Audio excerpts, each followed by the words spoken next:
இன்றைக்கி எழுப்புதலுக்கே நிறைய பேருக்கு விளக்கம் தெரியல. எழுப்புதல்னா என்ன? 10,000 பேர் கூட்டத்துக்கு வந்தாங்க, பெரிய எழுப்புதல். 10,000 பேர் ஒரு கூட்டத்துக்கு வந்து எழுப்புதல்னா நீங்கள் போய் பாருங்கள்.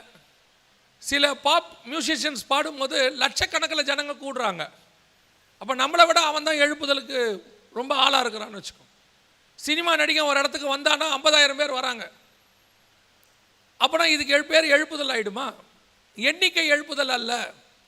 அதை குறித்து கர்த்தர் சொல்லவும் இல்லை. எழுப்புதல் என்பது வெளியே இருந்து சபைக்குள்ளே வராது, சபைக்கு உள்ளே இருந்து தான் எழுப்புதல் வெளியே போகும். இதுவே நமக்கு தெரியல. பெரிய பெரிய கிரவுண்டில் கூடி 50,000 பேர் ஜெபம் பண்ணால் எழுப்புதல் வரும்னு நினைக்கிறாங்க. 50,000 பேர், 1,00,000 பேர், 2,00,000 பேர் கூடி ஜெபம் பண்ணுறதுனால எழுப்புதல் வராது. ஒரு 120 பேர் ஒரு மனமாக உள்ள கூடி ஜெபம் பண்ணனா எழுப்புதல் வந்துடும். அப்போ சபை படுத்து கிடக்கும் போது எழுப்புதல் எப்படி வரும்?